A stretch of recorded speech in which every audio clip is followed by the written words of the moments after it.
exemplo, um lápis 6B, parece que é pequeno, né, gente? Mas pra quem não consegue comprar, é uma coisa... pesa, né? Muitos querem ser influenciadores, né, youtubers, né, uma profissão que não existia, né? Mas a universidade, ela tem um negócio que é muito importante, porque ela é universal, ela dá conhecimento que você não vai conseguir em outro lugar. Olá, seja bem-vindo a mais um episódio de Abra o Olho com Sabrina Kim. Hoje eu tenho 2 entrevistas, eu tô um pouco nervosa, porque são pessoas muito inteligentes, são professores universitários. Eu vou falar com o professor Almir Almas, que é professor livre-docente da USP, da ECA, tá certo? E com a professora Hannah Kim, da SPM, professora de gestão. Bom, eu acho que a gente tem 2 coisas que eu acho que talvez vá dar diferença. Eu tô pensando aqui. A Hannah é professora de uma universidade particular e o professor Almir uma universidade pública. Eu fiz esse convite até pra gente ver se existem diferenças ou semelhanças, né? Porque eu acho que são universos diferentes, mas parecidos, né? Eu acho que parecidos e diferentes. São iguais. São iguais. Eu também estava até conversando antes da gente começar com a Hannah sobre a questão de cotas, que eu não... Desculpa a ignorância, mas eu não sabia se na universidade privada existia as cotas e você estava comentando que não tem. Então, o vestibular para a universidade pública, ele entra com o Enem, mas não tem essa divisão de cotas. Então, aqui na universidade privada, né, a gente utiliza o Enem como uma forma de ingresso. Às vezes tem vestibular direto, né, da escola, mas eles vão dividindo. Por exemplo, tem os 200 vagas. São 100 para né, vestibular normal, 200, sei lá, 50 para Enem, 10 para um outro processo internacional, né? Então, cada escola escolhe a forma de distribuir suas vagas, né? Entendi. Mas não é uma cota obrigatória, né? Como tem na FUVEST, por exemplo, ingresso pela FUVEST sempre tem 60-40, né? De ampla concorrência e 40 de cotas, né? Então, Entendi. é um pouco diferente. Cada escola decide quantas vagas destinar para um tipo de ingresso, né? Entendi. E... Bom, eu vou estender a pergunta. A gente estava conversando antes também da gente gravar, que você falou que ao longo do curso, os alunos vão desistindo, né, do curso. Então, vai diminuindo a turma. Você consegue me falar mais ou menos como é a porcentagem? Assim, se, por exemplo, entram 100, quantos acabam se formando? Olha, eu não tenho essa estatística, né? Porque eu tô somente na SPM, né? Mas a gente observa que há muita desistência do primeiro, segundo ano, né? E aí no terceiro, quarto as salas estão bem mais vazias. Acontece de juntar turmas, né? Para não ter que fazer uma turma menor, né? Com um professor alocado, né? Então, a gente percebe não tem estatística oficial da escola aqui, né? Entendi, mas ela vai diminuindo. Vai diminuindo. E Almir, e você, né, no contexto da universidade pública, agora a gente está falando do curso da Faculdade de Comunicação, Comunicação e Artes. A turma, ela vai diminuindo? Você vai sentindo essa desistência? Eu acho que é preciso pensar essa pergunta de 2 formas. Tá. Primeiro, quando você fala de cotas e depois você fala de desistência, dá a sensação, a impressão de que a desistência é por causa das pessoas que entraram de cota se desistiram, o que não é verdade. Então é preciso separar essa pergunta nesse sentido. Só te interromper, então. Então vamos falar um pouquinho antes das cotas, aí a gente fala eu queria chegar nesse ponto aí que você vai falar. Como é que é? Eu vou falar porque tem gente que não sabe da composição de cotas, né? Como é que é essa composição de cotas no ingresso da universidade no caso da USP? Então, no caso da USP, a USP tem o vestibular por ampla concorrência, como a professora Hannah falou, e o vestibular por políticas afirmativas para PPI e escolas públicas. É preciso separar o que é PPI e o que é escola pública. PPI é preto, pardos e indígenas. Escola pública é qualquer pessoa que fez escola pública durante sua formação antes da universidade. Então, há a porcentagem de escolas ampla concorrência e escolas públicas e PPI. Por outro lado, isso em toda a USP, no vestibular FUVEST. Por outro lado, algumas universidades, alguns cursos ou departamentos ou unidades, né? Que a USP ela é dividida, a USP geral tem as unidades e os departamentos e os cursos. No nosso caso, no nosso departamento, Departamento de Cinema, Rádio e Televisão, que é dentro da Escola de Comunicações e Artes, no nosso caso, antes mesmo da FUVEST implantar as políticas afirmativas de cotas na FUVEST, o PPI, Escola Pública, nós implantamos em nosso curso. O que nós implantamos? Implantamos a PPI, Escola Pública, via SISU. Então, é mais uma outra modalidade. Quem for fazer vestibular para o nosso curso, que é o curso superior do audiovisual, ele pode entrar pela ampla concorrência da FUVEST, ele pode entrar pelas cotas da FUVEST, que é PPI, Escola Pública, e pode entrar pelas cotas do SISU. Entendi. E no SISU ele tem que ser PPI, Escola Pública. Então, a gente separou uma quantidade. Nós temos, por exemplo, 35 vagas. 11 vagas são para ingressantes via SISU e Escola Pública. Então, essa é a política nossa, que ainda está em vigor, inclusive nesse próximo vestibular. Mas isso é da ECA em geral ou Não, específico do nosso departamento. Entendi. A Artes Visuais tem a sua maneira, o CAC tem a sua maneira, né? Os outros departamentos têm as suas maneiras, cada departamento tem o seu jeito de trabalhar, especificamente dentro do seu local ou seguindo as regras da FUVEST. Entendi. No caso, a FAO, por exemplo, a FAO também implantou, como nós, uma política muito antes da política da FUVEST. Entendi. Principalmente porque na FAO, como você sabe, no nosso departamento, existiam as provas específicas. Exato, é verdade. E não existe mais? Não existe mais a prova específica, por quê? Porque a prova específica, ela partia do pressuposto de que aquele candidato, aquela candidata, deveria dominar uma técnica para poder entrar. E isso eliminava muita gente. Né? E no nosso caso, a gente resolveu eliminar a prova específica, por quê? Porque a prova específica, ela vinha depois que a pessoa passava na primeira fase da FUVEST. Verdade, é verdade. Então, ela passa na primeira fase da FUVEST e aí ela vai para a prova específica. Então, se ela não tem umas políticas afirmativas para passar pela primeira fase, como ela vai chegar na segunda fase? Entendi. Então, o que nós fizemos? Eliminamos a prova específica, porque também a gente precisava casar o nosso calendário com o calendário do SISU, né? Que, como você sabe, o SISU vem do Enem, faz as inscrições e o Brasil inteiro, e com as notas ele aplica em uma outra universidade que ele queira. Então, o calendário do SISU era diferente do nosso calendário. Então, para a gente poder juntar e essas estudantes que vierem do SISU, poderiam também ter o mesmo calendário de quem tinha feito o FUVEST.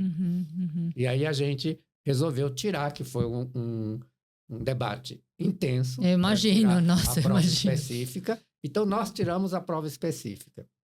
E aí, com isso, a gente consegue trazer os estudantes do SISU para entrar junto com os estudantes que entraram pela FUVEST.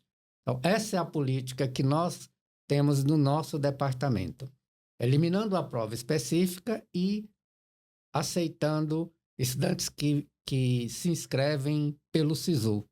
Isso dá uma diferença muito grande, porque pelo SISU, né, a gente tinha também na FUVEST estudantes inscritos de outras partes do Brasil. Mas pelo SISU, a gente tem muito mais. Aumenta, entendi. Aí agora vamos tocar agora no assunto aqui da desistência, né? Assim, acontece isso também na universidade pública, da turma começar com... Eu acho que é natural, porque eu me formei faz tempo, mas vai diminuindo a quantidade de... Até porque tem algumas pessoas que não gostam do curso ou ingressam no mercado de trabalho, acabam não se formando. Você vê também essa desistência ao longo do caminho?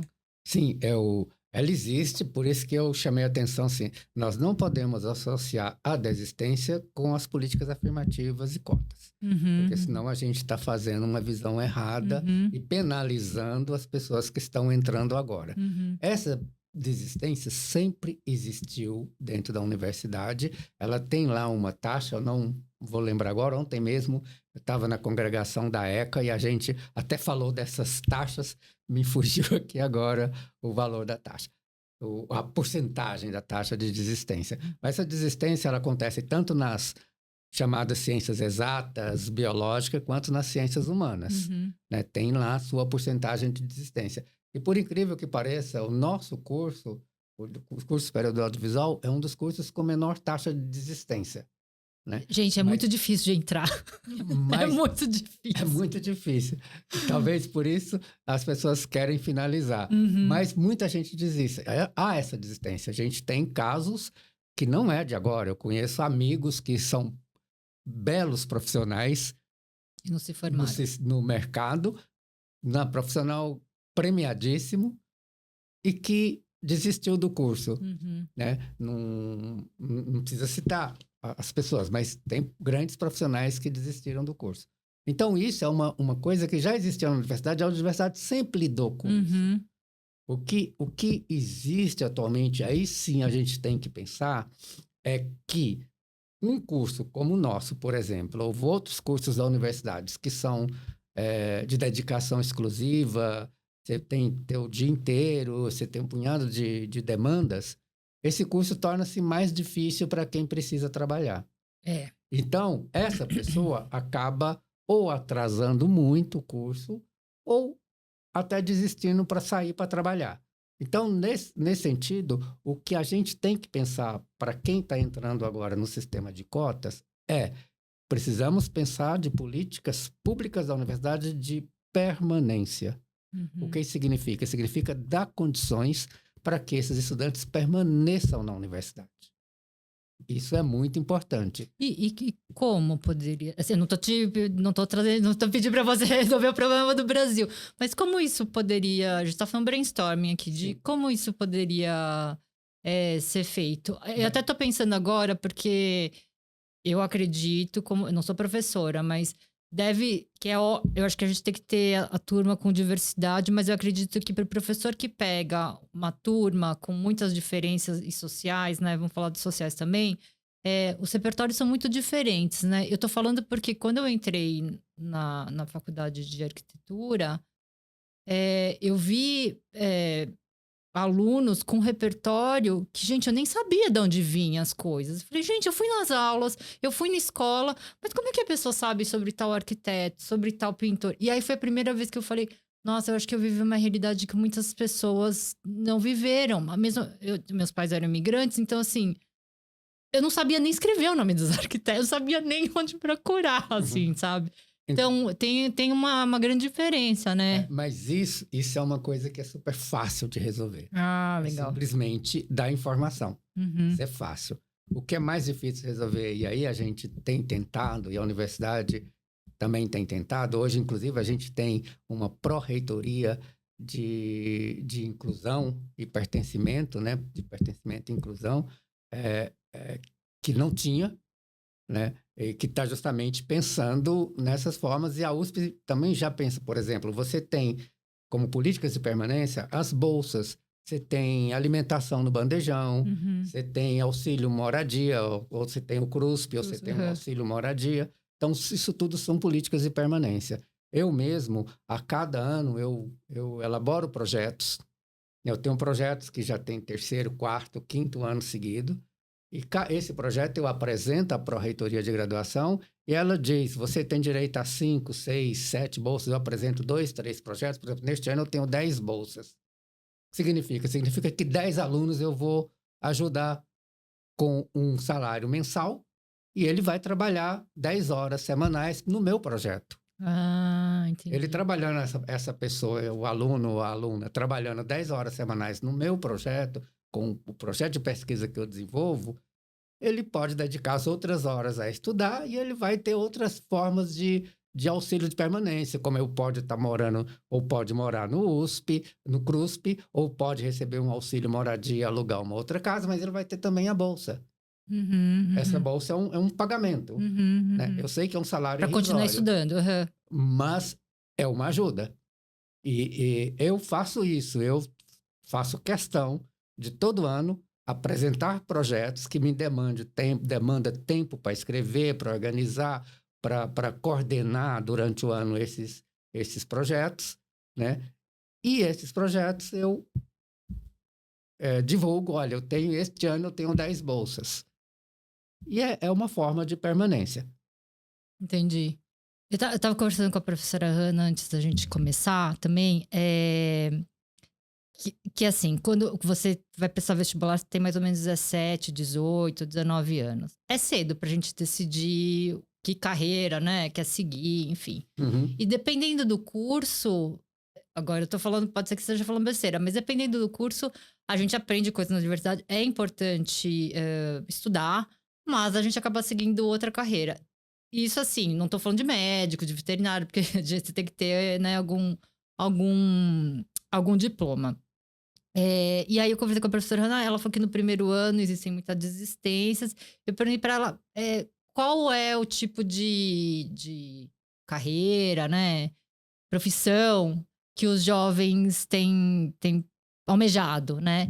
E ela comentou muito muitos querem ser influenciadores, né, youtubers, né, uma profissão que não existia, né? E também não há no Brasil alguma formação, né, de graduação para esses profissionais, né? Então, muitos querem profissões que não estão contemplados dentro das graduações atuais e que é muito mais prático, assim, que você tem que construir no seu dia a dia, por exemplo, um influenciador. Não é fácil ser influenciador. Não é. Né? Você tem que fazer muitas coisas no seu dia a dia, estudar algumas coisas, né, de comunicação, mas que também não casa, às vezes, com a grade que tem dentro da escola, né? Então, as pessoas vão fazendo e aprendendo na prática. Uhum. Então, e aí o tempo a dedicar para fazer, né, seguir nessas profissões e ter sucesso, é o tempo que, às vezes, o pessoal acha que não vale a pena estar numa graduação, estudando, né? Porque vários cursos exigem que você fique de manhã inteira, à tarde, e mais estudar em casa para poder fazer as provas, né? Então, muitos acho que acabam que dão prioridade, né, para a sua carreira, né, de outras formas, Uhum. e não prosseguindo, por exemplo, ou dando tanta importância para um curso de graduação ou ensino superior.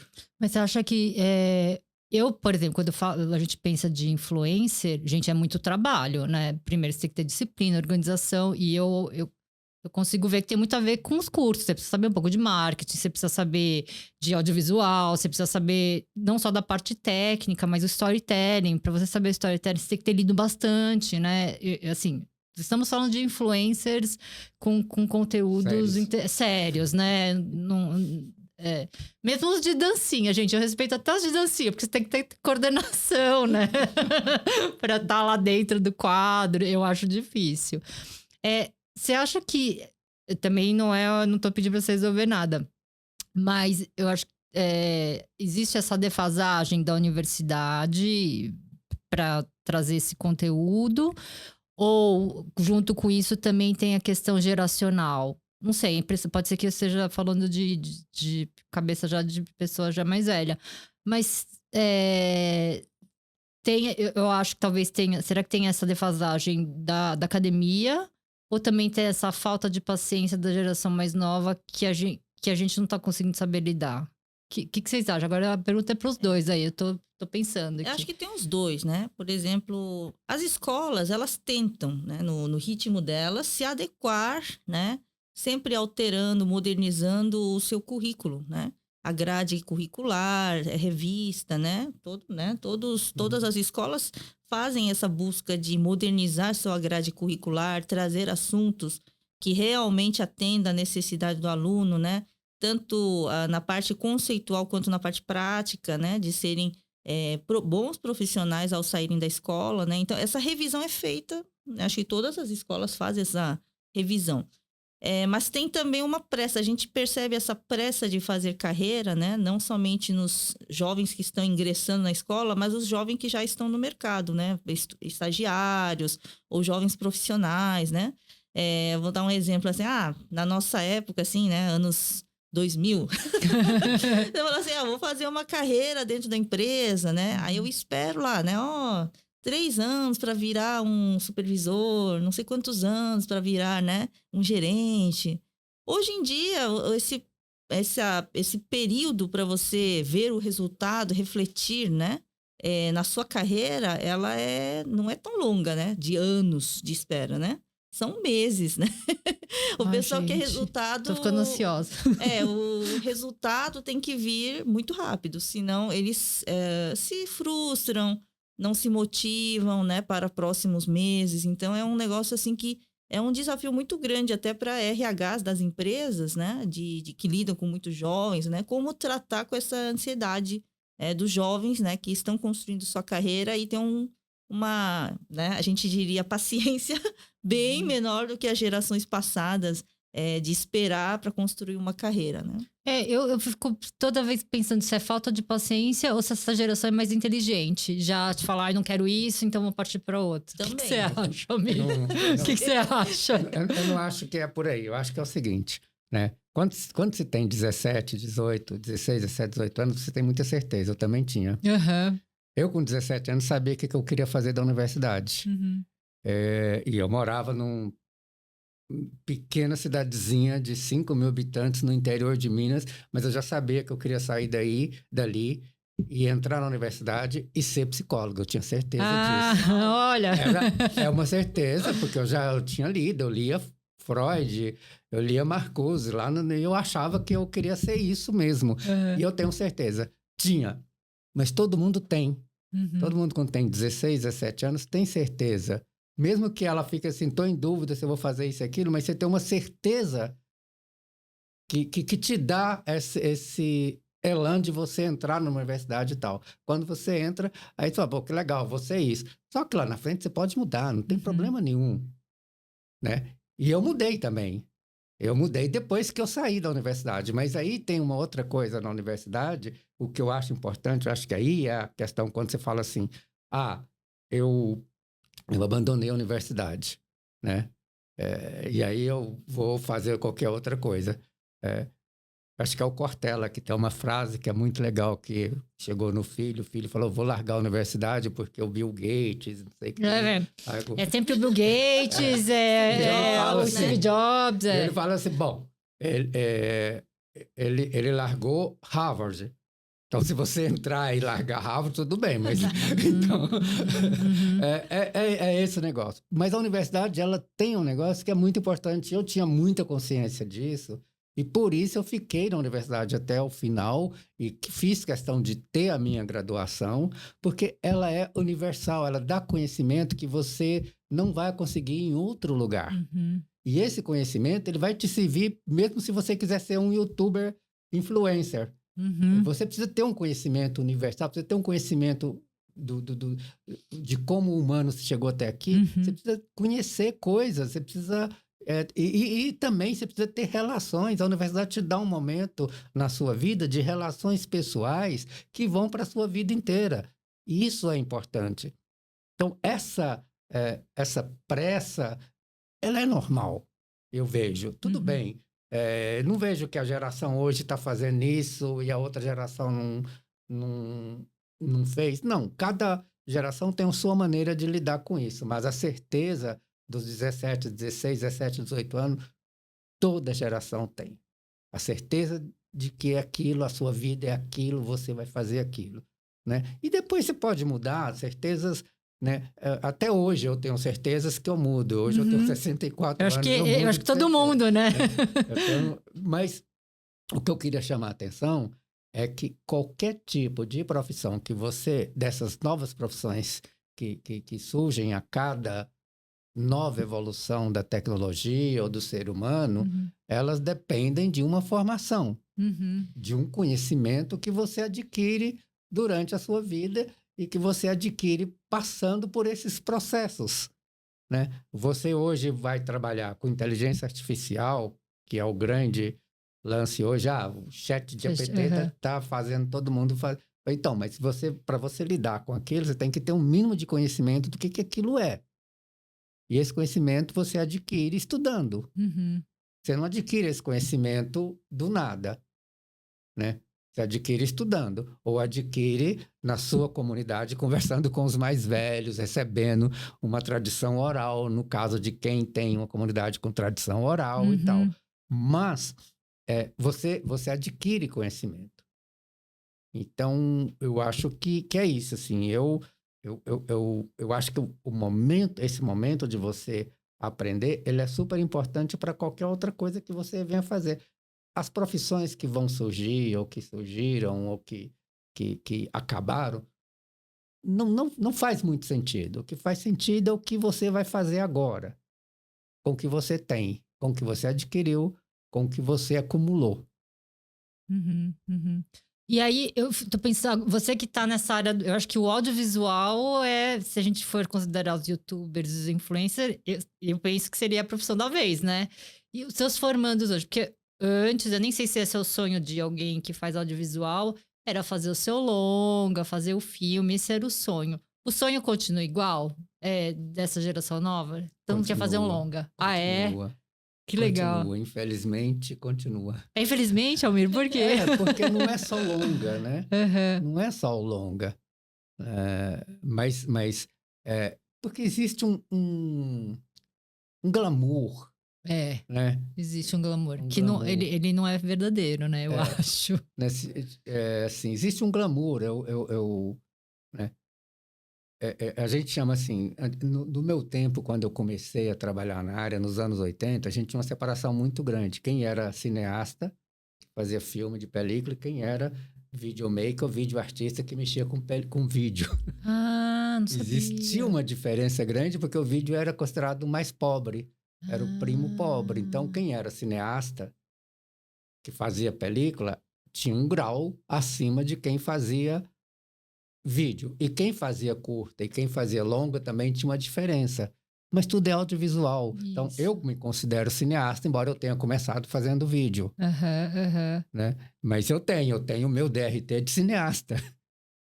Porque fazer longa no Brasil, acho que é bem para poucos, né? É muito difícil, demanda muito dinheiro, editais, né? Eu acho que grande parte dos longos por exemplo, editais. Você fazer um trabalho de arte e tecnologia com alta tecnologia de ponta é tão caro quanto. Né? Entendi. E você pode escolher isso também. E esses de tecnologia, por exemplo, como é que acontece o financiamento se você não for herdeiro?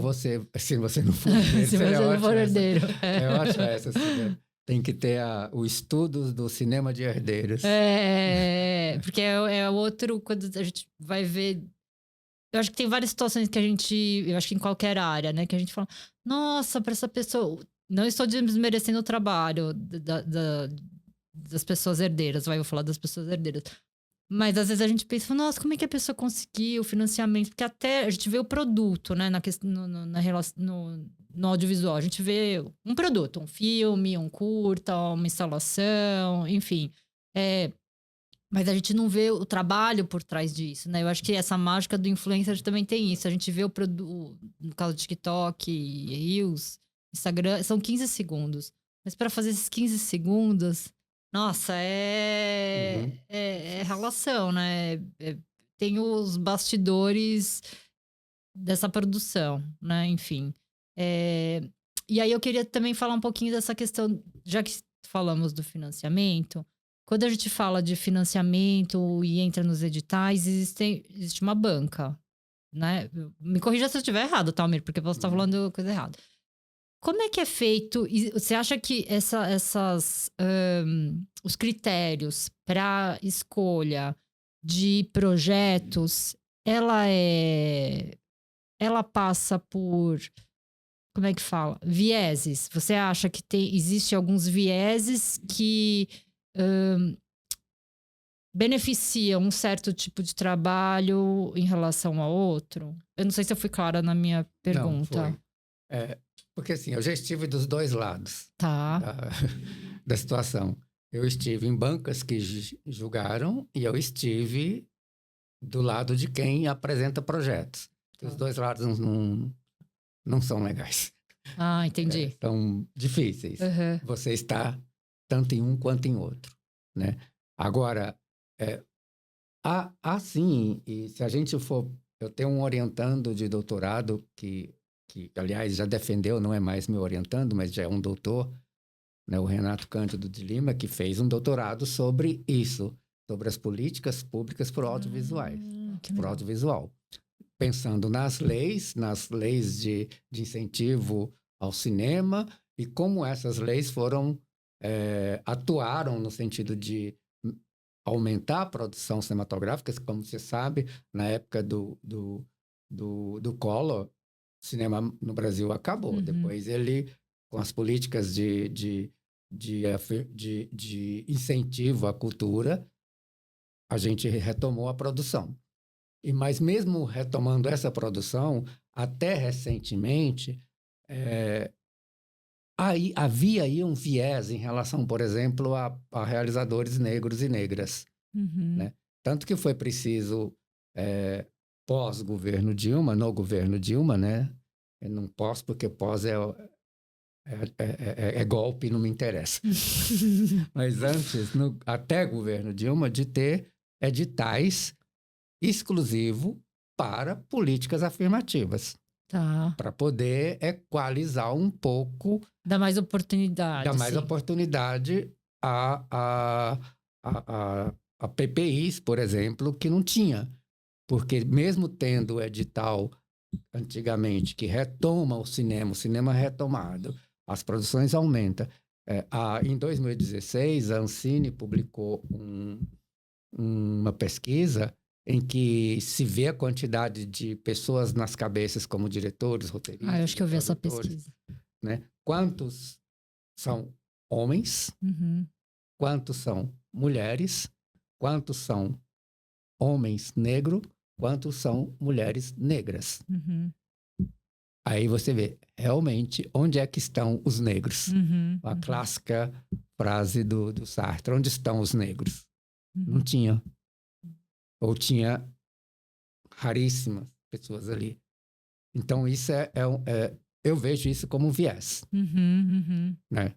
E aí, como é que, assim, tem essas, a gente fala políticas afirmativas, parece uma coisa assim, né, abstrata, assim, né, como é que a gente faz pra gente, eu tô dando uma solução, né, assim, para equalizar a banca, porque eu acredito para equalizar a banca também precisa ser diversa, né? Assim, precisa várias... ser. O que eu estou falando, quando eu falei do viés, né, respondendo ao que você trouxe, a palavra viés, eu não estou falando apenas em relação a negros e negras, né? Estou falando não apenas em relação ao que se chama de raça, mas estou falando também em relação a gênero, né? Mulheres trans, né? Tudo isso tem viés, né? Então a gente não pode falar, só os negros que não estavam, não estavam negros, não estavam trans, não estavam mulheres, né? Então a gente precisa ter isso em mente também. Mas é preciso também pensar nessa diversidade, não apenas do lado de cá, de quem está apresentando o projeto, que ele vai ter um projeto que vai ser pensado, né, vai ser visto com os outros olhos, como do lado da banca que julga, porque ela também tem que ter outros olhos, ela tem que ter outra formação, ela tem que entender aquilo diferente. E se você tem uma banca formada essencialmente por homens brancos, esses homens brancos, mesmo que não queiram, eles vão acabar sendo influenciados pelo viés. Porque eles nem percebem, eu não sei, tô sendo ingênua, mas eu acho que eles nem percebem, né? Que é um tipo de pensamento. E você acha hoje que porque eu já me formei faz tempo, você acha que na universidade hoje já tem um pouco dessa mistura? Porque eu tô pensando hoje, da época que eu me formei, você faz não era um papo que, vou falar na moda, é o termo errado, mas não se falava muito sobre essas questões, eu acho que nem tinha espaço. Aí hoje eu pensando, eu falei, nossa gente, eu acho que só tive a maioria professores homens, e todo mundo meio parecido visualmente, né? E aí fez também me questionar várias coisas que eu aprendi, porque eu acho que eu só aprendi a ver por um tipo de viés. Quando você faz o filme, assim, de volta, né? Inclusive dos livros que a gente leu na escola, né? No ensino médio, no ensino fundamental. Você fala, nossa, gente, eu acho que a gente só leu um tipo de livro que foi moldando um tipo de pensamento que fez a gente pensar desse jeito, né? Então, na verdade, é um susto. Ana, quando você também deve ter alunos que você orienta, tudo. Você vê algum tipo de viés, alguma coisa que faz alguns tipos de teses, não sei, alguns trabalhos serem priorizados em detrimento de outros, assim? Você acha que existe isso na sua... Porque eu acho que são áreas diferentes, né? O audiovisual e a gestão é um pouco diferente. Você acha que existe esse tipo de... Eu posso retornar um pouquinho, né? Porque eu sou formada em administração, né? E o mundo da administração, do business, né? Também é muito ainda masculino, branco, né? olha só. Nós temos aí estatísticas, né? Já muito claras, né? De quantas mulheres estão na gestão, por exemplo, quantas mulheres de cor, por exemplo, né? Estão na gestão, alta gestão. Porcentagem é muito pequena, né? De menos de 10% de alta gestão ocupada por mulheres ou pessoas de cor, né? Então, é bem complicado, né? Então, o mundo da gestão é também bastante ainda homogêneo, né? Na sua composição. E é uma coisa, assim, que a gente percebe, né? Tipo, quando, assim, dentro da academia, a gente também tem, né? Tem cursos que tem mais professoras, né? Por exemplo, você consegue falar? Tem alguns cursos de assim, pedagogia, algumas áreas clássicas tem muito mais professoras. Mas tem áreas que você vê que não tem muitas professoras, né? Mas quais são as áreas clássicas? Áreas exatas, assim, não tem muitas mulheres para áreas exatas, né? Porque já você vê pela formação quando vai para um curso de engenharia. Hoje tem muito mais mulheres, né? Mas antigamente, assim, nos anos 90, quando eu estudei, eram poucas meninas, né? Que eu conhecia de amigas que faziam engenharia. A classe inteira de homem tinha poucas meninas, né? Ali era um punhadinho, né? Na administração, já nos anos 90, a gente já estava quase alcançando metade das salas, assim. As meninas fazendo a administração já eram, né? Metade da sala, né? Então, mas mesmo assim... 2023, né, a gente tem estatísticas de que mulheres recebem no mesmo cargo quase 30% a menos de salário quando exerce o mesmo cargo, tá? Dentro das empresas, né? Então, essa estatística mostra que ainda tem muito caminho a andar, né? Então, dentro da academia, a gente percebe, por exemplo, né, quando eu tenho que orientar, não sou eu que às vezes escolho, né? Eu sou alocada porque a gente tem algum know-how sobre um assunto, um pouco mais do que outro professor, né? Mas, por exemplo, pela meu conhecimento e tal, eles me alocam muito para cursos de, né? Por exemplo, algum trabalho ligado à moda. Assim, né? Né? A gente tem ali um corpo de professores para orientar e, né? Eu seria a pessoa mais adequada, né? Mas é assim, você né? seria a pessoa adequada que você acha ou você acha que as pessoas acham... Porque a gente, por exemplo, eu vim, né, da comunidade coreana. Aí já vem com uma estampinha, assim, né? Moda. Estampinha, tá? Moda. Bom retiro. Mulher. Tá? Aí tem bem, Isso né? é viés. Isso é viés, exato. Não tem como falar que não tá enviesado, né? Assim, assim, tipo, eu sou uma pessoa que não, né, tipo, não ligo muito pra moda, né? Assim, mas eu convivi, né? Devido a negócios familiares, tá? A gente tem o conhecimento, mas já vem, assim, meio que automático, assim. Eu acho que ela deve saber mais sobre esse assunto, né? Do que o homem lá, né? Que o outro professor, né? Ela deve saber mais. A Raninha, vai pra Raninha porque acho que ela tem mais jeito pra tocar esse tipo de projeto, né? Sempre vai ter, né? Então... não tem como a gente falar que, assim, a percepção, né, das pessoas é cheio de, né, de viés, né? Então, não tem como a gente falar que, né, não tem esse tipo de alocação, mesmo que seja inconsciente, para você orientar um trabalho mais feminino, mais, né, da moda, ou mais, né, ligado a um item ali, ligado a né, uma coisa feminina, do que um professor... orientador que não é, né, mulher, né? Então, tem sempre a vida, né, da academia, ou vida externa à academia, ou, né, nas empresas, tem viés, né? Não tem como escapar disso. Eu tô pensando assim, porque uma vez eu tava conversando com uma, acho que é psicóloga, doutora agora, né? que na psicologia ela é descendente de asiáticos, né, no caso japoneses, e ela me contava dos temas, né, que você leva os trabalhos, né, eu acho que é isso, e você tem uma banca, enfim, e muitas vezes ela levava questões que faziam parte dela, então eram estudos sobre, por exemplo, decassegues, né, de identidade, de japoneses que foram, aí tem muitas questões, né, de gente que vai e volta, que não sente brasileiro, enfim.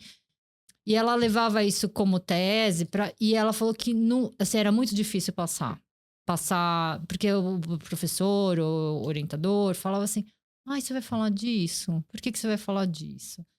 E ela demorou para entender que a banca era branca. Então, realmente, não faz sentido para a banca que é branca. E aí, eu fiquei pensando assim, esses artigos... Agora, eu tô falando dos asiáticos, mas eu acredito que vai se aplicar em vários minorias. Eu odeio essa palavra, minorias, mas... Minorias que são maiorias. Minorias que são maiorias, Minoria numerosa. Minoria numerosa. Porque na época que eu tive uma crise de identidade, eu fui procurar na universidade. Eu lembro que eu procurei, na época que eu estava me sentindo muito mal, na ECA, todas as teses com sobrenomes coreanos. Na FAO também. Claro que a amostragem é menor, né? Porque é a proporção da população, né? Mas também me fez pensar, eu falei, gente, por que tem tantos poucos artigos, ou mesmo sobre identidade na USP? Eu falava, será que é porque tem menos pessoas querendo falar disso? Ou existe também esse viés na hora de barrar as teses e os doutorados, né? Esses assuntos. Porque para o artigo ser publicado, ele passa por diversas pessoas, né? Você tem uma banca, né? Até chegar ao produto final, existe muitas passagens que vão barrando, vão trazendo alguns obstáculos ou não, né? Porque às vezes o orientador ele é ótimo e acaba potencializando e indo com você nessa jornada. Mas eu fiquei pensando, será que... Por que esses artigos não são... Existem poucos porque as pessoas... Existe assim... eu acho que tem menos assuntos disso porque... os asiáticos não querem fazer psicologia, porque eles são muito fechados. Ou eles não querem mesmo, ou as coisas são barradas no meio do caminho, né? Eu fiquei por isso que, inclusive, eu chamei vocês pra gente falar dessas questões do viés da produção acadêmica, né? Por que... Eu posso falar um pouquinho, depois acho que o professor complementa, né? Eu acho que uma vida acadêmica, em geral, é uma vida muito dedicada, né? Então, por exemplo, você vai fazer o seu mestrado, depois aí você tem que produzir artigos. Aí, a produção de artigos, você vai submeter esses artigos em diversas possibilidades para publicá-lo, né? E aí ele passa por blind review, que é tipo uma avaliação às cegas, entendeu? Entendi. Então, tem que ter muita qualidade já no artigo, né, para congresso, para artigos de revistas classe A, B, porque tem revistas, né, que são classificadas, né? Então, o artigo vai ser submetido às cegas, aí ele tem que ter qualidade. A cega, você fala assim, não tem nem foto, nem nome. Não, então, nada. Tá. Vai ali só o assunto, né? E aí vão ter 2 ou 3 avaliadores avaliando o seu artigo. E se os 3, né, falarem, esse artigo tá ótimo, tá dentro da qualidade, né, tal, classe A, que é o Qualizar, né, da nossa revista, aí ela vai ser publicada, né? Isso é mercado nacional de publicação, assim, né? No exterior, tem até revistas que você tem que pagar para publicar. Muitas. Internacionais você meio que paga, né? Então, aqui no Brasil, eu acho ainda até mais honesto, porque você vai pela qualidade do seu produto final, que é o artigo, a partir de uma pesquisa real, né, que você fez no mestrado, no doutorado, né? Mas é um caminho longo até você conseguir publicar coisas boas por aí, né? Então, tem que ter persistência. Então, muitas vezes o aluno termina um mestrado, um doutorado, vários amigos meus não perseguiram mais o caminho acadêmico, foram trabalhar no mercado, né? Mesmo tendo terminado o mestrado acadêmico, né? Porque o mestrado acadêmico a gente é bolsista, CNPq, a gente é bolsista CAPES, né? Então, aí não tem custo, tal, mas percebe que esse caminho da academia é muito longa e as coisas não andam num ritmo tão rápido também como dentro do mundo corporativo, né? Então, ter menos publicações, talvez o pesquisador não persistiu. Entendi. Mesmo depois do mestrado não persistiu, fazendo artigos, e não foi para o caminho acadêmico, não submeteu, né? Então tem menos artigos sobre o assunto publicado, né? Porque para chegar na publicação é um caminho a mais, né? E esse caminho acadêmico, né, porque você precisa de tempo, você precisa pagar boletos, né? Você precisa pensar, né? Você precisa ler, você precisa estudar, não é, ai, nossa, estou de boas. É financiado como? É só por bolsa? Ou existem fundações? Como é que funciona? Depende muito, né? Que, por exemplo, no meu caso, né? Eu sou um professor de dedicação exclusiva. Então, quando eu estou escrevendo, teoricamente, eu estou ganhando da universidade porque é meu salário. É a sua profissão. É a minha profissão, né? É a profissão acadêmica, né? Que eu tenho a profissão artística, que é outra coisa. Então, mas eu posso também apresentar projetos, ser financiado por uma agência de financiamento, e desse projeto, um dos produtos seja publicação de artigo.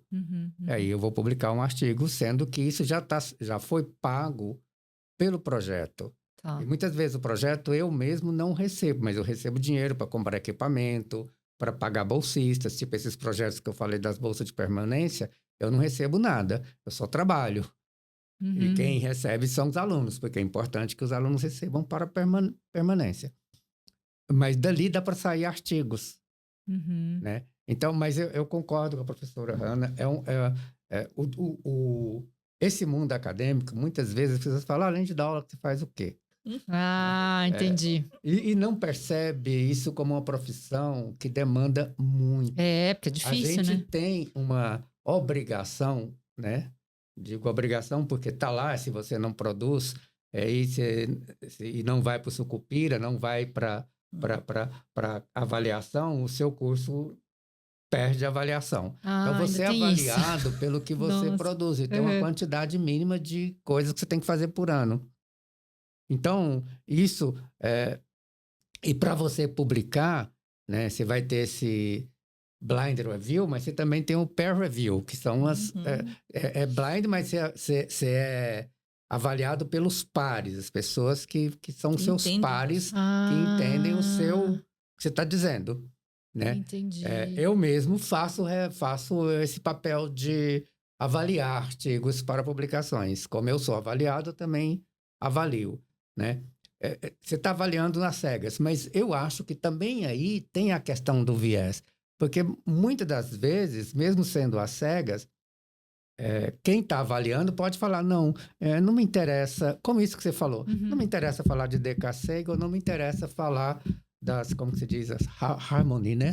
Harmonies, harmonies em coreano. Não me interessa esse assunto, eu não... Acho que isso não tem sentido acadêmico. Então é menos relevante, na hierarquia da cabeça. De quem está avaliando. E aí esse artigo não vai ser publicado, né? Porque ele não foi visto com relevância por quem estava do outro lado, que também você não sabe quem é. Você não sabe quem avaliou seu artigo, porque ele não aparece o avaliador. Você só recebe o parecer. Você não recebe o parecer dado pela Sabrina Kim, não. Você recebe o parecer dizendo, que legal, seu artigo é ótimo, está bem escrito, está todas as regras, não. Seu artigo está ruim, você não... Tente novamente. Né? Então, mas é muito difícil você publicar, é muito difícil. E aí eu acho que tem que separar também. Uma coisa é a publicação de artigos. Outra coisa é tese e dissertação de mestrado. Né? Que quando você entra no mundo acadêmico, você tem que fazer um mestrado acadêmico, né? Não um mestrado profissional, mas um mestrado acadêmico, e depois um doutorado acadêmico, você passa também por essa banca que julga o seu projeto. Ele não julga um artigo, ele julga a sua ideia, o seu projeto, que tem que ser bem elaborado, bem feito, e você manda o seu projeto com todas as regras. Inclusive com o estado da arte do que você quer estudar. O estado da arte significa o seguinte: hoje, o que se conhece sobre isso? E o que você pretende avançar do que se conhece sobre isso? Então, você passa por uma banca que te julga, então depois de passar por uma banca, fazer provas, cada pós-graduação tem as suas regras.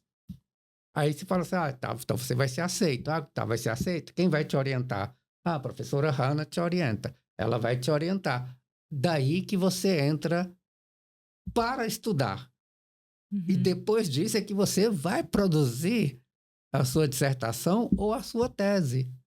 Entendi. Então, é um percurso enorme, longo, e que se você não tem uma bolsa, você vai ter que trabalhar, você tem que pagar o boleto, como você disse. Entendi. Então, seria 2 profissões. E aí, como é que você faz para poder... A cara da professora Hannah. Como é que você faz? Sofrimento. Isso. Como é que você faz? Tendo que trabalhar, pagar boleto, cuidar de filhos, família, e ao mesmo tempo estudar, ler...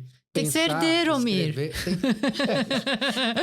A gente brinca muito que várias teses e dissertações acabaram com casamentos, né? Sim. Mas eu acredito, Sim, né? Sim. Nossa, eu super acredito. Não só acabaram com o casamento, como acabaram com a saúde mental. Com certeza. Muita gente adoece.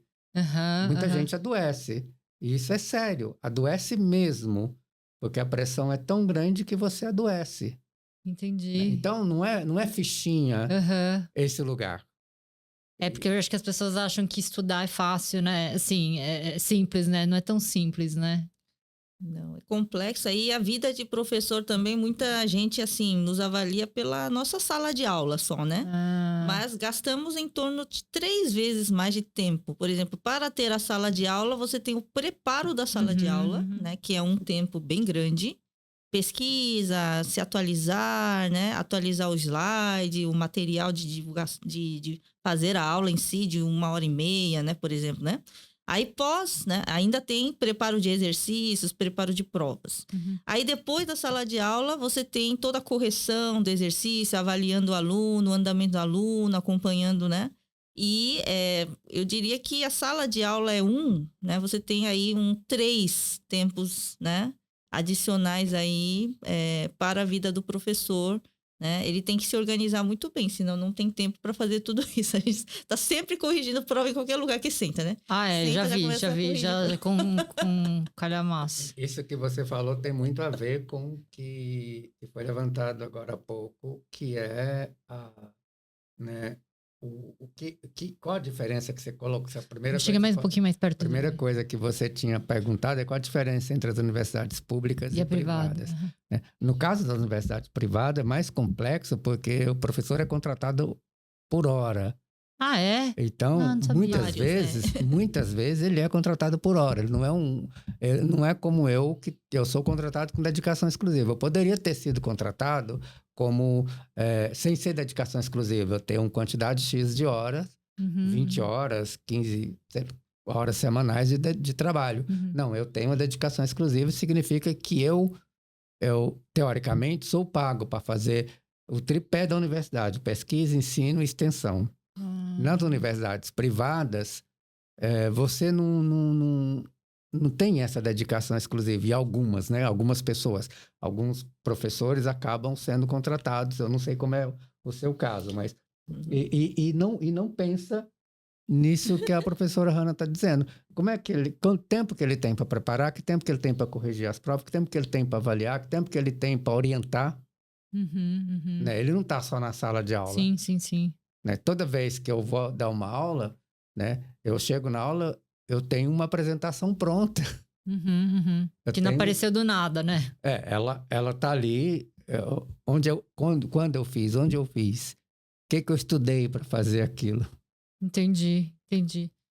Eu vou retomar o negócio do viés que a gente tinha falado, porque eu sei que você tem um laboratório, né, Almir, lá na ECA. Explica um pouquinho, por que surgiu esse laboratório e o que é esse laboratório que eu vejo assim no seu Instagram?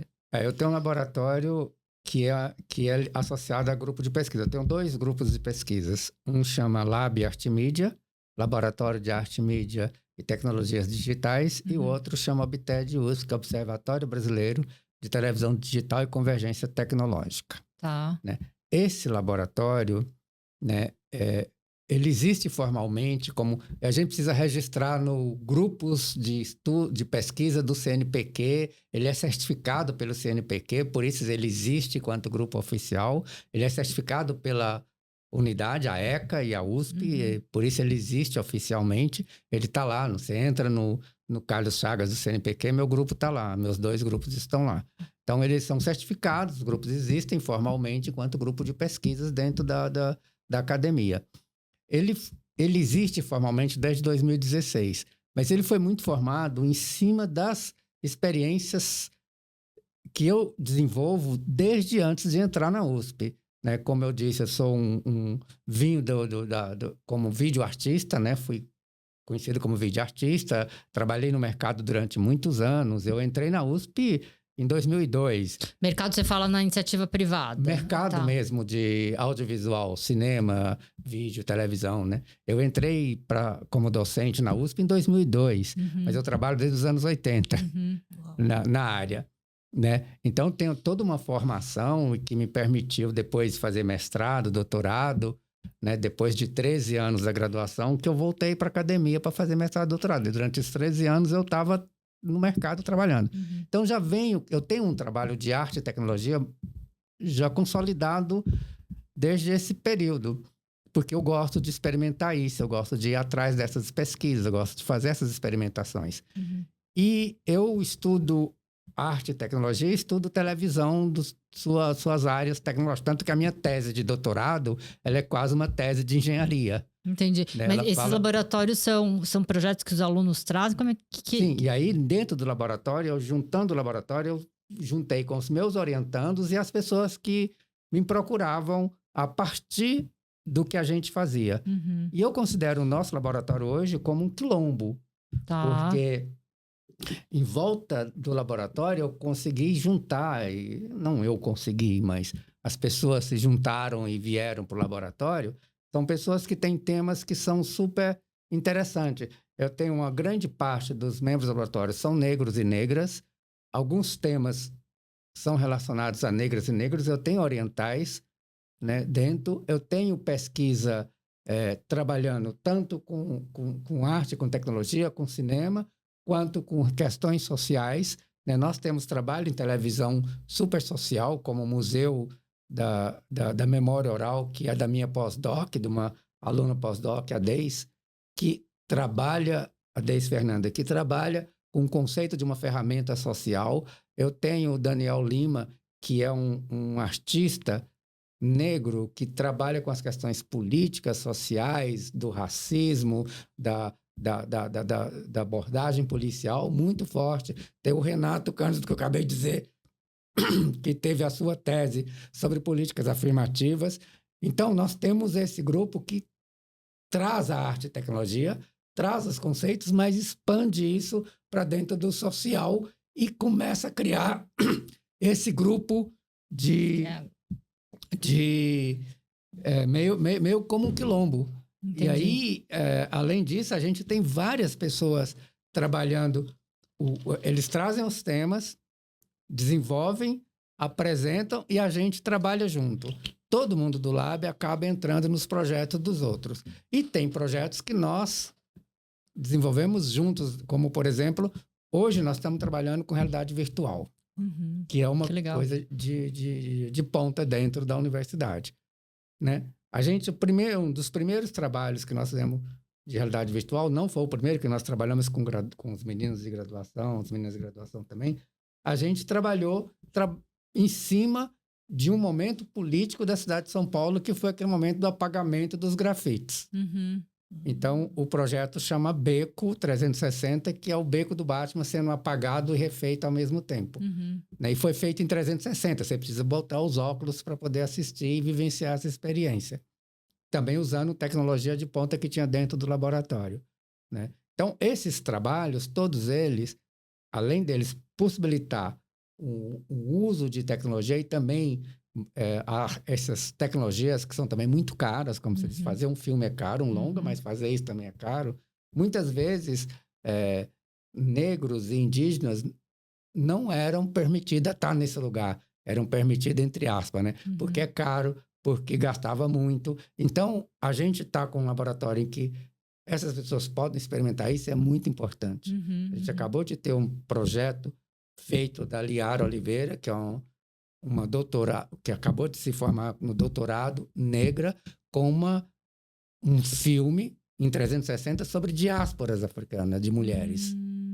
Então, é isso que eu considero ali como uma espécie de quilombo. E dentro do Habitat, nós estamos estudando a televisão e o que a televisão tem de novidade. Por exemplo, o nosso laboratório foi um laboratório teste para a TV 3.0, que é a TV que vai estar no Brasil daqui a 5, 10 anos.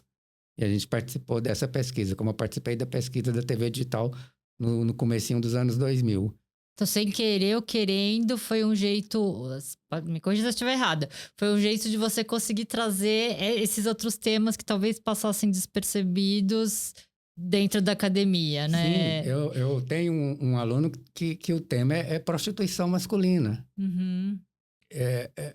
Eu me permito trazer esses temas e orientar esses temas. E isso é importante, porque eu considero que esses temas teriam mais dificuldade de entrar em outro lugar. Né? E eu tive uma mestranda que também se formou, defendeu. O tema dela foram cineastas negras recentes. Entrevistou 4 mulheres cineastas negras da atualidade. Isso é importante para que ali no lab e no meio das pessoas que eu oriento, possa ter esses assuntos e a gente possa inserir isso dentro da universidade, porque, de uma certa forma, nós estamos trazendo esses assuntos para dentro da universidade. Eu, querendo ou não querendo, eu sou formalmente o membro da universidade por onde esses assuntos podem entrar. Não, eu achei interessante que você falou dessa coisa dos recursos, né? Porque o cinema é caro, etc, etc. Mas eu me lembrei agora da minha vivência também na faculdade de arquitetura, porque você precisa de alguns equipamentos específicos que você precisa ter dinheiro, né? Por exemplo, um lápis 6B, parece que é pequeno, né, gente? Mas para quem não consegue comprar, é uma coisa... Pesa, né? Eu lembro que a gente fez... uma oficina, na primeira semana da FAO, tinha modelo vivo, que é o que a pessoa fica nua e aí você vai desenhando. Eu lembro... Já fui modelo. Já foi? Eu lembro que as pessoas usavam papel, era sempre um A3, né? Mas assim, usava com uma liberdade de traço e ia usando os papéis. E eu acho que na minha cabeça, como filha de imigrante, claro que essa é a minha vivência, que tem vários filhos de imigrantes que não vou generalizar essa vivência. Eu ficava pensando, gente, eu preciso desenhar pequeno pra não gastar muito papel. Você entende, Ana, que eu tô falando? E eu vi as pessoas assim, fazendo traço, e aí eu fiquei pensando, mesmo com uma questão econômica, claro que no espectro menor, ela também influencia em como você consegue se soltar artisticamente, né? Porque eu lembro também de uma oficina da faculdade que a gente tinha que riscar com lápis 6B no canson. Mas era muito papel. Você tinha que descartar. Era um bloco. Gente, canção é caro. Até hoje eu acho caro, né? E eu lembro que tinham pessoas que eram mais livres. E eu falava, gente, por que eu não sou livre? Porque eu ficava pensando no preço do bloco. Não é isso? Eu acho que tem essa questão. Eu acho que nas indústrias criativas, acho que também tem essa questão. Influencia em como você também vai se... Não que isso seja uma desculpa, mas eu tô querendo dizer que também tem um impacto, né? Em como você consegue se desenvolver, enfim, artisticamente, né? Nesse caso, por exemplo, dos equipamentos, hoje, por exemplo, trabalhar com realidade virtual. Nós temos no laboratório equipamentos para isso. Então, você trazer os estudantes que eles possam usar esses equipamentos que nós conseguimos, claro, através de pesquisas, de projetos, de pedidos de dinheiro, etc. Mas ele está disponível para que a pessoa use. Então, ela pode ir lá e trazer uma ideia e desenvolver ali dentro. Claro que não tem recursos absurdos, mas tem um mínimo de recursos que pode dar. A gente, por exemplo, hoje está com um projeto que a gente está entrando no metaverso com esse projeto. A USP ganhou o metaverso, a gente está construindo o nosso espaço no Metaverso realmente está construindo, está no momento de construção. E é um projeto que nasceu dentro do Lab Arte Mídia, a partir da ideia da Deis Fernanda, que é minha pós-doutoranda. Entendi. E a gente desenvolveu isso e o Lab está desenvolvendo com bolsistas dessas bolsas de permanência que eu tenho. E Hanna, na universidade privada existe também essa possibilidade, existem esse tipo de medidas, enfim, que a gente consiga trazer esses assuntos que são minoritários, digamos assim, ou eu tô falando de gênero, de raça, é possível, existe esse tipo de movimento? Porque hoje no corporativo é um assunto da moda, inclusão, diversidade, tarará. Acontece isso também na universidade privada? Sim, tem muitos coletivos, né, e tem muitos, os alunos são bem livres, né, eu tô maravilhada com esse laboratórios do professor aí, nossa, porque a SPM, só fugindo um pouquinho, depois eu volto, né? A SPM teve a sua primeira turma de estudantes do cinema e audiovisual formados agora, né? Ah, que legal. Então, é um investimento muito grande de infraestrutura, né? Porque realmente tem que ser, né, uma mega, né, infraestrutura para poder produzir coisas, né, do audiovisual e do cinema, né? Então, maravilhada aqui na USP aí tem, né, todo esse apoio para os alunos criarem, né? E voltando para essa questão dos alunos, né, ir em busca da diversidade dentro das escolas privadas, várias escolas permitem criar núcleos de estudos, por exemplo, ou se não, coletivos de alunos. A gente tinha coletivo feminino lá na SPM, né? Os próprios alunos criam, várias entidades estudantis são, assim, não só as clássicas, né? Como Atlética, como Júnior, né? Mas tem várias outras entidades que os alunos são livres para criar. Ou, se não, a escola também meio que auxilia na criação, né? Por exemplo, eu atuo dentro do núcleo de estudos e negócios asiáticos. Eu sou coordenadora junto com o professor Alexandre Uehara. Mas esse núcleo vários núcleos tem da Ásia, da Europa, da África, do Oriente Médio, né? Que são núcleos, assim, para estimular os estudantes que se interessam por esse tema, né? Tão diferente, né? Do padrão, a se juntarem, estudarem, né? Terem um compartilhamento de informações, né? Então, nesse núcleo da Ásia, por exemplo, que a idealização foi de um ex-embaixador, né, que é o embaixador Fausto Godoy. Ele atuou muitos anos na Ásia, Paquistão, né? Ele foi para vários lugares ali, Hong Kong, né? Acho que ele 20 e poucos anos na Ásia, né? Então, ele veio como professor e teve essa ideia de criar vários núcleos, né? Principalmente o da Ásia. E nesse Nossa, núcleo, deve estar bombando, não? Nesse núcleo da Ásia nós temos 20 alunos, né? Todo semestre a gente tem alunos que se voluntariam. O que eles ganham em troca? Horas de atividades, né? Horas, como que a gente chama.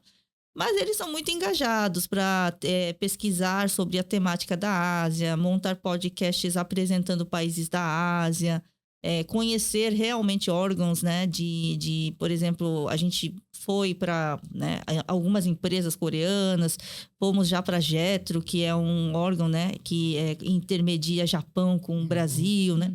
Então, tudo que está envolvido com a Ásia, né, a gente vai atrás, corre atrás para os alunos conhecerem e experimentarem, né? Então, acho que tem várias iniciativas nas escolas privadas também para que os alunos montem, né, seus núcleos de estudo, seus organismos, assim, independentes, para exercer a sua vontade, né, de expressão, né? Então, eu segui as meninas que montaram o coletivo, né, feminino lá, e elas mesmas se organizavam, faziam os eventos, né? E a escola é um lugar para isso, né? A universidade, a gente estava falando do papel da universidade de dar o fundamento, né, que seriam as bases para a pessoa seguir a sua vida, não só profissional, mas vida pessoal, né? De reflexão, de construção, né? Então, o espaço da universidade é para isso mesmo, né? Para você ter o quê? Experimentações, aprender coisas novas, se conectar com pessoas que pensam diferente ou pensam parecido, né? É um momento, né? O ambiente tem que propiciar isso, né? Então, uma boa universidade sempre vai buscar isso, de fazer para os alunos trazer questões aí do diferente, né? De conhecer o diferente e experimentar, né? Eu acho que tem melhorado cada vez mais esse ambiente diverso, né? Eu sinto que está mais aberto, né? E tem mais iniciativas, até partindo dos próprios alunos, né? E você, a gente já sei que vocês têm horário aí, a gente já vai encerrar. No caso desse núcleo de estudos asiáticos, existe uma procura maior por estudantes asiáticos ou não? Não. É misturado, enfim, porque agora tem, assim, a China, a Coreia, tá na moda, né? Eu acredito que existe demanda. Não tem existe nada assim que tem descendentes, mas também não tem gente que não tem descendência nenhuma, né? E é muito da vontade da pessoa de querer conhecer um pouquinho mais sobre a Ásia, né? Então, assim, é bem legal porque é diverso, né? Tem gente que nunca nem teve vizinho asiático e quer conhecer porque viu que tem na faculdade essa possibilidade, né? De se mergulhar um pouquinho, de se jogar um pouquinho mais nesse assunto, né? Então, é bem, bem interessante. Eu queria puxar uma coisa aqui. Vamos lá, vamos nessa. Em relação ao laboratório, e a professora Hanna também falou dos investimentos da universidade. Só para deixar claro, assim, que não é só o Lab Arte Mídia que tem esses equipamentos, que investe. Isso aí é uma política do nosso departamento. Né? O nosso departamento de Cinema, Rádio e Televisão, lá da ECA, ele investe muito. E uma das características do nosso curso, o que torna o curso bem requisitado e bem posicionado em todos os rankings, é porque ele tem um parque de equipamentos muito legal, muito grande. E sempre teve, né? E ela possibilita a qualquer estudante que entrou lá ter acesso a esses equipamentos. Então, eu fico pensando hoje, né? Hoje a gente mudou o perfil dos nossos estudantes. A gente, antes que entrava de 35, entrava 27 do Vera Cruz e Santa Cruz, hoje entra 50% de escola pública. Meninos que vêm da periferia, meninos e meninas que vêm da periferia, ou que vêm das ETECs, ou que vêm de escolas públicas, ou que são PPIs, que jamais teriam condições de ter acesso a esses equipamentos que tem lá. E nós, né, eu fui chefe de departamento durante 4 anos, fui 2 anos de vice, e a política do departamento é essa, é ter um parque de equipamentos muito bom e ter possibilidade de que os estudantes tenham acesso a esses equipamentos. E, portanto, eles podem fazer esses filmes. Mesmo quem entra e queira fazer filme do modo tradicional, tem os equipamentos do modo tradicional para fazer. Né? E quem quiser experimentar, tem também as coisas para experimentar. Em 2016, por exemplo, com um grupo de graduação, a gente fez um filme experimental em 360 para os óculos. Né? A gente tinha condições de dar isso naquele momento, com o apoio do Lab Arte Mídia. Mas tudo isso é uma coisa que tem no departamento. Entendi. E são quantas vagas no audiovisual? São 35 vagas por ano. E, Almir, esse número já faz tempo, né? É Sim, fixo. faz tempo. Dado, eu acho que também você não vai conseguir responder, mas dado essa demanda, eu acredito, porque para mim é muito claro essa produção de vídeo, de Reels, Instagram, TikTok, tarará, para mim é cinema. Eu considero como a aula do cinema. Gente, não vai ter mais vaga? É muito complexo isso. Imagino, né? Aumentar o número de... Você falou duas coisas que... Eu tenho um conceito que eu venho trabalhando, que vem da semiótica, que eu peguei do Lotman e da semiótica da cultura, que eu chamo tudo isso de semiosfera audiovisual. Depois, mas é outra 500 que a gente vai falar depois. Mas o TikTok, Gente, para mim isso é audiovisual. Isso é audiovisual. São signos audiovisuais. E outra coisa é que, justamente por ser um curso que permite todo esse acesso e a prática, e não só a prática, né, mas permite a prática, e todo o conhecimento, tudo aquilo que eu falei da formação humanística, todas essas coisas, não tem condições de atender mais do que isso. Entendi. Não tem. Não existe nem espaço físico e nem equipamento suficiente para você atender uma turma de 70, 80, 90 estudantes. Porque eu tô pensando, agora você falou da produção e eu comecei a pensar também, não só a produção audiovisual, eu acho, do TikTok, Instagram, tem a ver com isso, mas eu fico pensando, eu falo isso para meus filhos, não sei se eu tô tentando convencê-los a ler mais, né? Mas quem faz o storytelling muito bem dos stories do Instagram,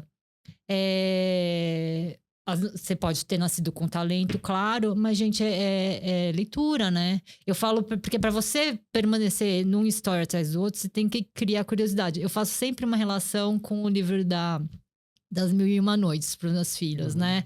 Porque para não matar lá a Sherazade, você tem que deixar o finalzinho da história interessante para a pessoa ver o próximo capítulo. É novela, é tipo K-drama, né? O que faz você ver um episódio atrás do outro?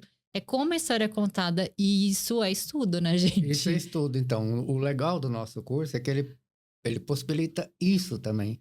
Ele possibilita uma formação de que você também possa entender. Você tem uma formação histórica e crítica muito grande, não apenas a formação técnica.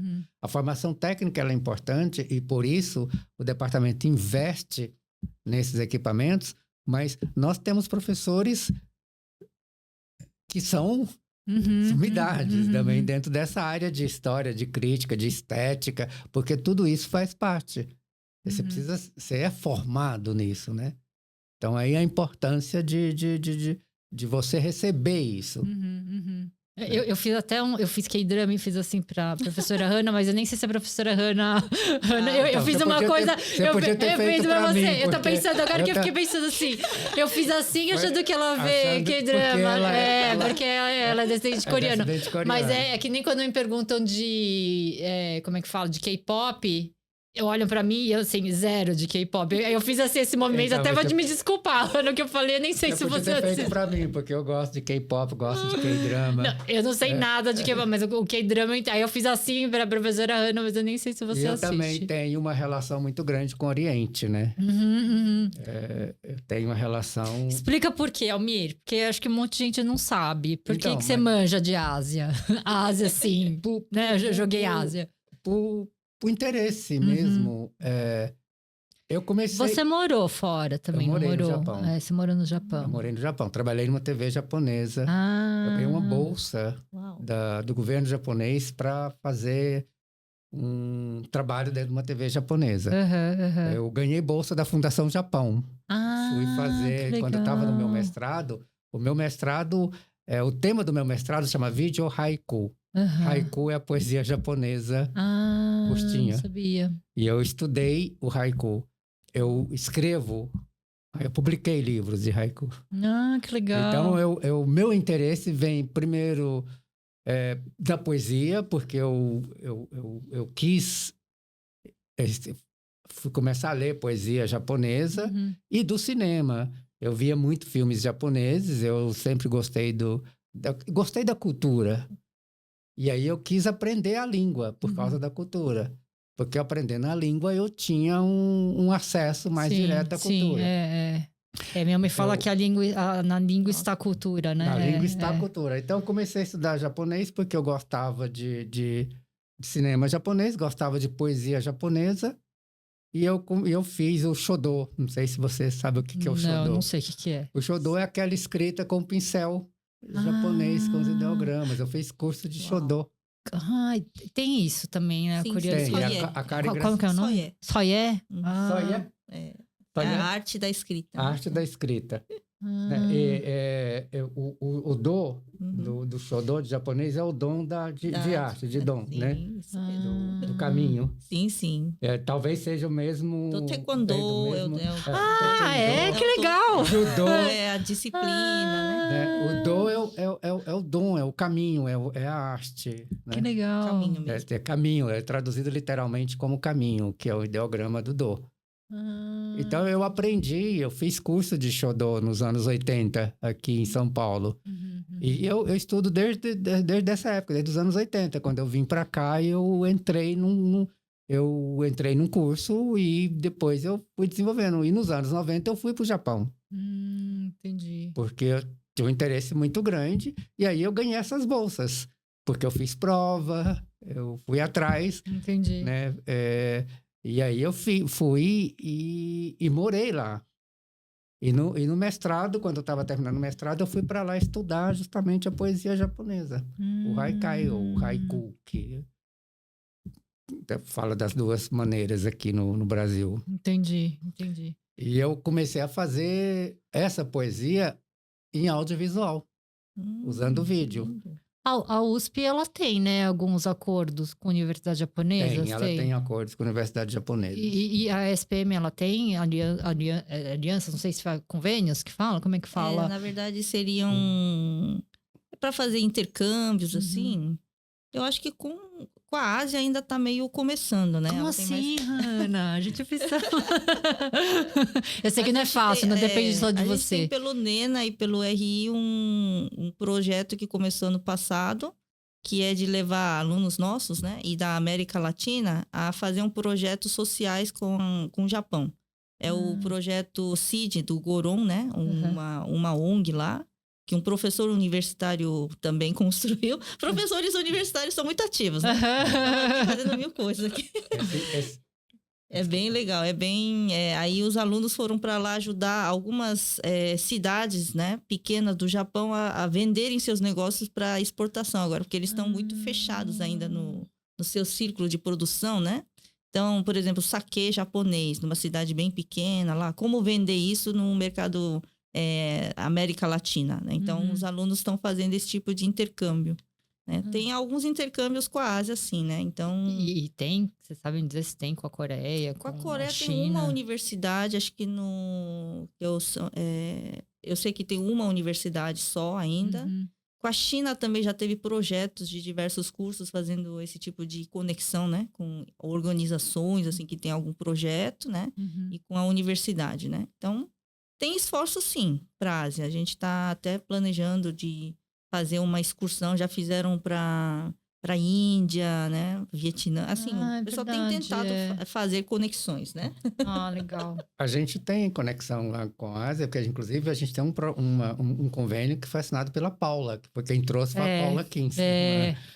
Foi com a Universidade da Coreia. Né? E a Paula Kim quem trouxe para a ECA esse convênio. E nós temos um convênio com a China, que é demais, que é coordenado pela professora Cecília Mello. A gente tem um projeto chamado Look in China, que a gente faz parte do projeto da China, que são mandar estudantes para a China para fazer documentários. Isso é maravilha, inteiro, né? Nossa, a gente quer voltar a estudar. A gente esse ano está mandando... A gente vai mandar esse ano, agora em junho para julho, mais 4 estudantes. E eu já é o 2º ano, eu sou jurado internacional desse prêmio, porque tem estudantes do mundo inteiro, depois a gente assiste e julga. Eu sou um dos jurados internacionais desse prêmio. Assisto vários filmes feitos por vários estudantes de vários países e a gente tem esses convênios, né? E tem convênio do Japão com a engenharia, com a